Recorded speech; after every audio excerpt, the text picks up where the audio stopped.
So today is day 3 of what feels like day 3000 of me listening to the sound of my own voice. I decided to fill in the gaps once and for all with the tracks on my payphone radio shoutcast stream. In so doing, to my surprise, I discovered that it has attracted like a relatively large number of listeners from the UK and Japan specifically. I don't know why that would be, but somehow word got out about my little confessional radio stream. People have been recording it and archiving it. And it was never lost on me that could happen. I set it up as a radio stream not because I wanted to prevent people from downloading it, and not because I wanted to, or I knew people would record it if they wanted to. And they've got a long way to go because it's like over 60 hours of stuff presently, and I'm about to upload maybe a dozen more hours. But yeah, they've taken to recording hours straight and archiving it in various places with observations and comments, and it's cool. It's like kind of how I wanted it to catch on, not through advertising or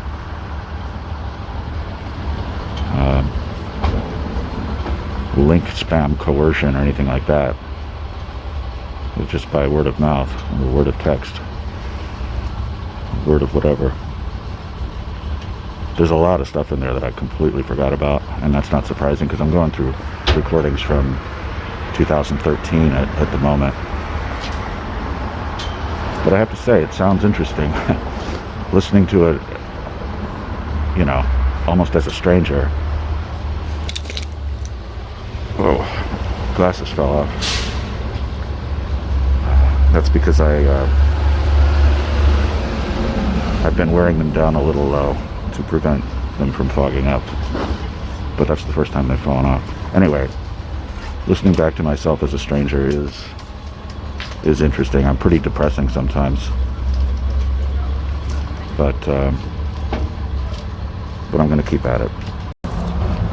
But to finish my thought, I quit recording just back there because a derelict looking dude was slowly approaching me and didn't look like a comfortable situation.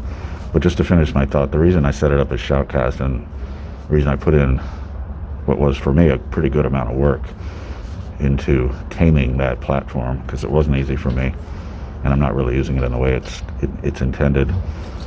But the difference between Shoutcast and an on-demand playlist is you don't know what you're going to hear when you tune in.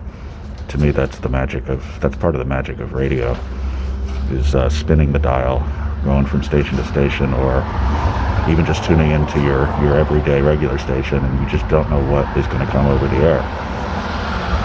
Obviously, a lot of it's pre-recorded, but it's live.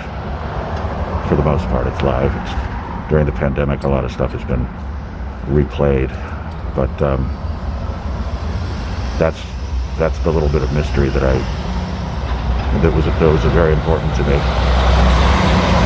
So, like I said, it was never lost on me that people could record and save these radio streams of mine, but I'm going to keep it as it is for the time being, and eventually I'll probably upload it somewhere as a on-demand playlist.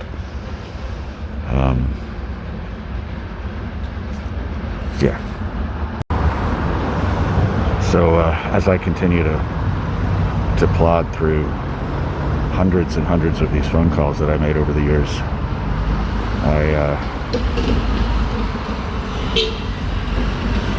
I start to think that the talk of suicide is probably going to get me in trouble, even though I talked about that years ago.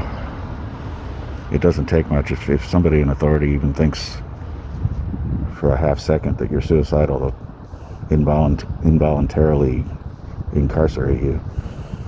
And I know this because it happened to a friend of mine, and it damn near happened to me one time, although in my circumstances it was good for a laugh. But at any rate, the discussion has been interesting. I haven't found a lot of discussion, but it's interesting that people who tune into this don't really seem to understand what they're listening to, what's happening here, and that doesn't surprise me. That's a little bit a part of the randomness of it all that I was hoping for. I was hoping people would think this was a confusing but intriguing and interesting thing, and people do seem to think that. One person seems to think that there are multiple people making these calls, and I guess my voice does sound different enough from some calls, from one call to another, that you might think that, but someone else seems to think that he's only hearing one side of the conversation. He thinks these are like intercepted payphone calls that somebody eavesdropped on and recorded, but that they only got one side of the conversation somehow. I don't know. I mean, I thought I made it pretty clear what the hell was going on here on the website, but not everybody gets to that. So it's interesting. I seem to have lost a full year of calls, but they'll turn up eventually. I never delete anything.